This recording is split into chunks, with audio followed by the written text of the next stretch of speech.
All right, now we're on chapter 6. Things are getting pretty heavy in the story. Chapter 6 is The Plan. Next morning, I was awakened by the sound of loud voices. "The flag of truce!" I heard someone yell. Then, "It's Silver!" I got up and rubbed my eyes. Sure enough, 2 men stood just outside the stockade. One of them was waving a white cloth, and the other was Silver himself. "Stay inside," said the captain. 10-1 says this is a trick. Then he shouted to the buccaneers, "Who goes there? Stand, or we'll fire." "Flag of truce!" cried Silver. "What do you want with your flag of truce?"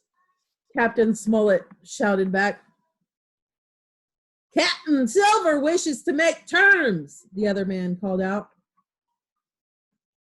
"Captain Silver," said the captain. "Don't know him. Who's he?" John Silver answered, "Me, sir. These poor lads have chosen me." "Captain, after your desertion, sir, we're willing to submit if we can come to terms, and no bones about it." Captain Smollett agreed to meet with Silver, and only Silver. Silver threw his crutch over the fence, got a leg up, and with great vigor and skill climbed over the fence and dropped to the other side. "Well now," he said, "that was a good scare you gave us last night. We lost some men, but you mark me, Captain, it won't work twice," said Silver. "We want that treasure, and we'll have it. You would just as soon save your lives, I reckon. We want the map, so if you hand it over, we won't do you no harm." "Not a chance," replied the captain. "Give us the map," said Silver, "and stop shooting poor seamen. If you do that, we'll give you a choice. You can come aboard with us once the treasure is stowed away, and I'll give you my word of honor to put you ashore somewhere. I'll give you my word of honor to put you ashore somewhere safe. Or, if that ain't to your fancy, you can stay here. We'll divide the supplies with you, and I'll send the first ship I sight to pick you up." "Is that all?" Captain Smollett asked. "Now hear me. If you come up one by one, unarmed, I'll clap you all in irons and take you home to a fair trial in England. If not, it won't end well for you." Silver looked scornfully at the captain.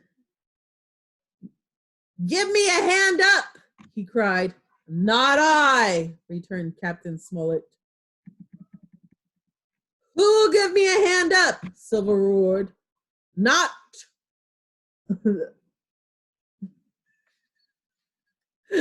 one among us moved. Silver had to crawl along the sand. Oh.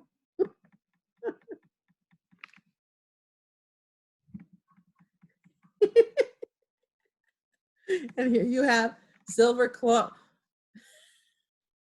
crawling in the sand. And here's all the men. There's Captain Smollett. And right there is Jim, the boy.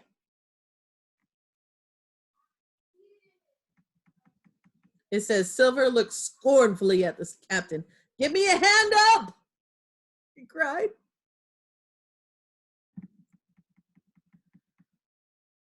Grumbling till he got close to the door and could hoist himself up on his crutch.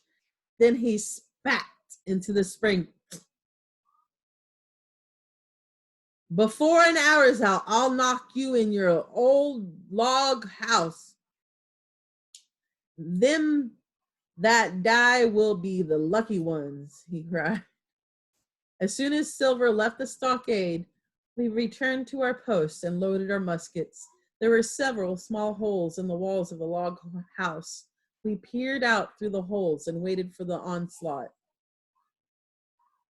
Put out the fire, shouted the captain. We mustn't have smoke in our eyes. Suddenly, with a loud cry, a group of pirates leaped from the woods on the north side and ran straight toward the stockade. At the same time, gunfire opened from the woods. A rifle ball sang through the doorway and knocked the doctor's musket to bits. The pirates climbed over the fence like monkeys. We fired at them, and immediately 3 of them fell to the ground. 4 others made it over the fence and charged forward. In an instant, they were upon us. At 'em, all hands! One of the pirates roared in a voice of thunder. One pirate grasped Hunter's musket and wrenched it out of his hands. With one stunning blow, he laid poor Hunter senseless on the floor. Meanwhile, another pirate appeared in the doorway and descended upon the doctor with his cutlass. The log house was filled with smoke, cries, and confusion. Flashes and reports of pistol shots rang out. Out, lads, and fight 'em! In the open, cried Captain Smollett. And in here, you see, there's the pirates climbing over the fence. They're coming to fight the guys. I snatched the cutlass and dashed out into the sunlight. Round the house, lads, round the house, the captain cried. I raised my cutlass and ran round the corner of the house. The next moment, I found myself face to face with the pirate named Job Anderson. Job? Job.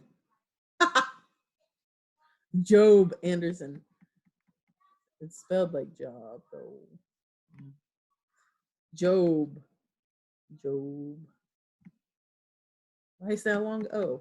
Anyway, so there's the rest of that photo. You can see the honest men, their muskets hanging out outside the log cabin, shooting at the pirates over there.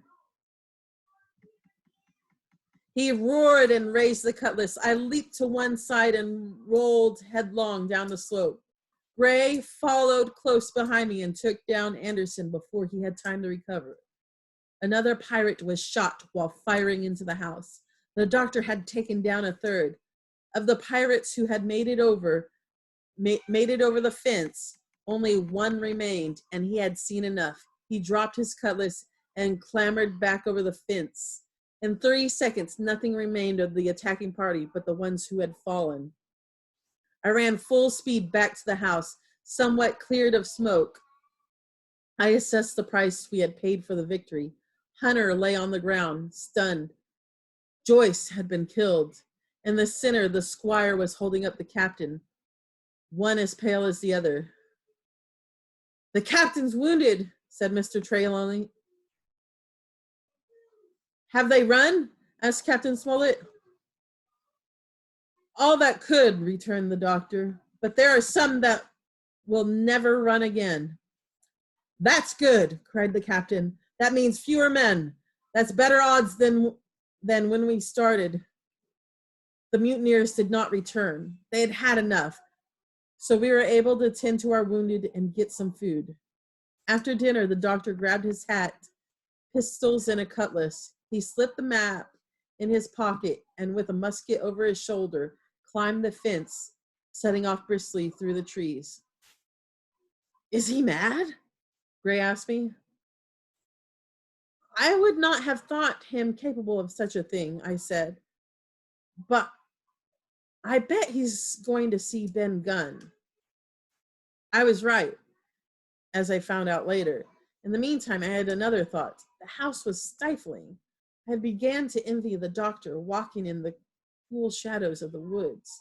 I longed to escape and set about gathering supplies for my own excursion. I filled both coat pockets with biscuits, then took 2 pistols to arm myself. As for the scheme I had in my head, it was not a bad one in itself. I would go down to the shore and look for Ben Gunn's boat. I knew it was wrong to slip out when nobody was watching, but I was only a boy, and I was determined. While the squire and the gray were busy helping the captain with his bandages, I bolted into the woods. Before my absence was noticed, I was out of earshot of my companions. This was my second foolish decision, and it was far worse than the first, for there were only 2 honest men left to guard the log house. Much like the first time, though, I did it for the good of us all. I headed up the east coast of the island. After a while, I came out into the open and saw the sea lying blue and sunny to the horizon, and the surf tumbling its foam along the beach. In the distance, I could see the Hispaniola, the Jolly Roger, waving in the breeze. The sun was setting, and it grew dark and earnest. I knew I must lose no time if I were to find Ben Gunn's boat that evening. The White Rock was still further down the sandy pit, and it took me a while to get to it. Below the rock was a little hollow and tucked away inside, covered in old sackcloth, was Ben Gunn's boat. It was a homemade coracle, a lopsided frame of wood lined with goat skin. It was extremely small, even for me, but it was light and portable. I thought the mutineers might be planning to raise anchor and sail away. I wondered how I might be able to prevent this. I could paddle out in Ben Gunn's boat under the cover of night, cut the ship loose, and let her drift toward the shore. I waited for darkness to fall as the last rays of daylight disappeared. Absolute darkness settled over Treasure Island, and I shoved Ben Gunn's boat out of the hollow. The little coracle was safe.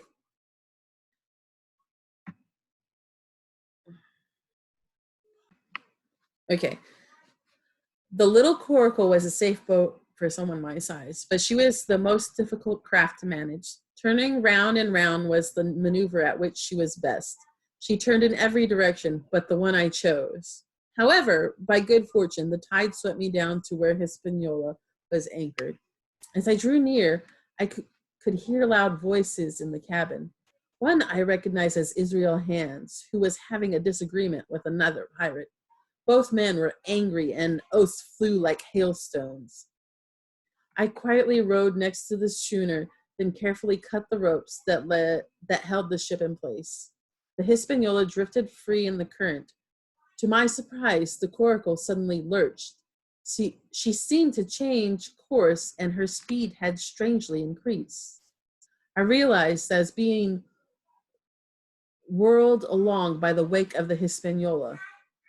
The current turned at right angles, sweeping the tall schooner and the little coracle out to sea. Not knowing what to do, I lay on the bottom of the boat, sure this would be my final day. I must have lain there motionless for some time, but then, even in the midst of my fear, weariness overcame me and I fell asleep.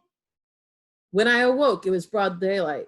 I found myself tossing about in the boat at the southwestern end of Treasure Island. I was barely a quarter of a mile from the shore, and my first thought was to paddle in.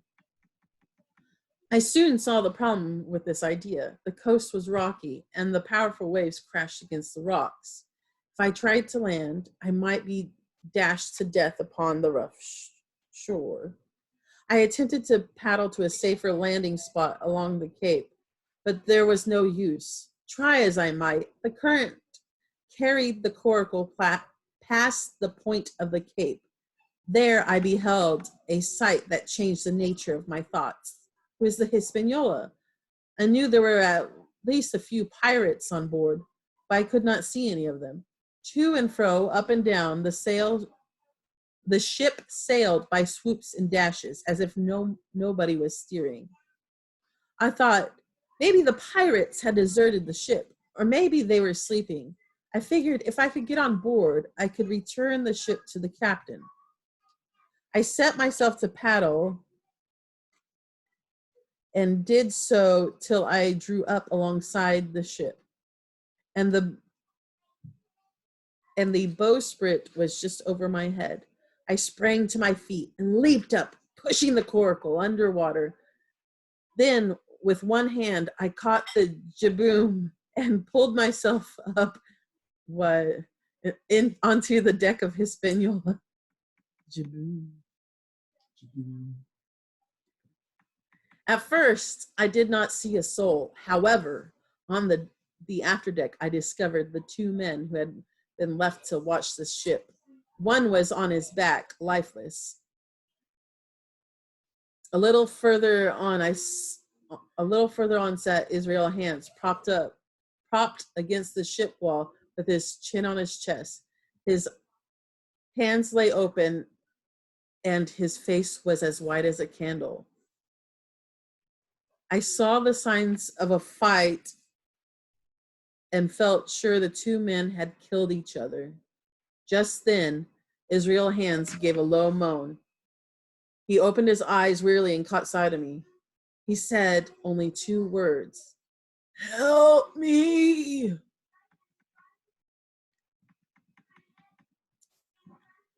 It's the end of chapter 6.